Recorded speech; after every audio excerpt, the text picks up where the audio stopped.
আপনি কি কোনোদিন আপনার চোখের সামনে ঠিক এই রকম কোনো জিনিসকে ভেসে বেড়াতে দেখেছেন? এটি দেখতে অনেকটা ট্রান্সপারেন্ট পোকার মতো, আর যখনই আপনি এর ওপর ফোকাস করার চেষ্টা করেন ঠিক তখনই এগুলি হারিয়ে যায়। আবার যখন আপনি অন্যদিকে দেখেন তখন আবার এগুলি চোখের সামনে ভেসে ওঠে। যদি এমনটি আপনার সাথেও ঘটে থাকে তাহলে আজকের এই ভিডিওটি আপনার জন্যে। So let's begin.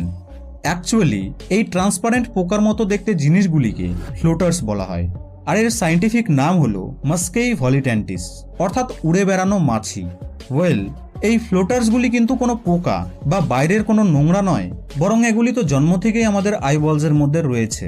ফ্লোটার্সকে দেখে মনে হয় যে এগুলি বোধহয় কোনো জীবিত প্রাণী, কারণ এগুলি যখনই চোখের সামনে আসে তখন এগুলি নিজের শেপকে পরিবর্তন করতে থাকে, কিন্তু অ্যাকচুয়ালি এগুলি জীবিত নয়।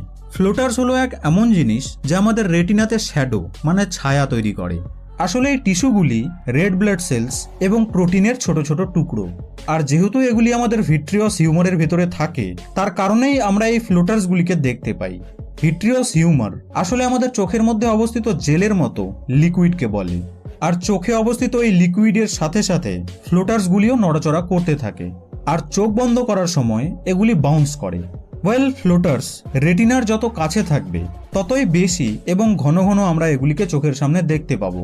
ঠিক তেমনভাবেই যেমন একটি লাইটের নিচে আপনার হাত অবজেক্ট থেকে যত কাছে থাকবে ততই শার্প শ্যাডো হবে, এবং যতই হাত অবজেক্ট থেকে দূরে হবে ততই ব্লার শ্যাডোকে আমরা দেখতে পাবো।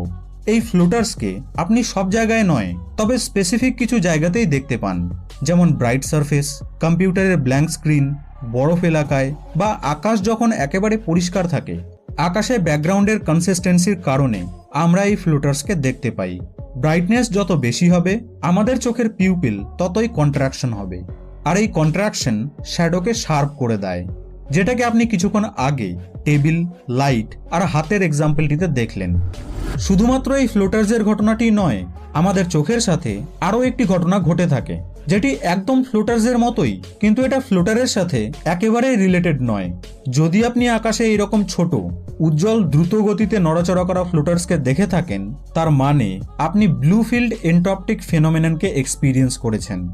এই কেসটি ফ্লোটার্সের একদম বিপরীত। এই ফেনোমেননে লোকেরা কোনো শ্যাডোকে দেখে না, বরং তাদের রেটিনার সারফেসে অবস্থিত সেলসগুলির মধ্যে বয়ে যাওয়া হোয়াইট ব্লাড সেলস মানে শ্বেত রক্তকণিকাকে দেখতে পায় এই রূপে। এই লিউকোসাইটগুলির আকার এত বড় হয় যে এগুলি ক্যাপিলারিকে বন্ধ করে দেয় আর খালি জায়গায় ঘুরতে থাকে।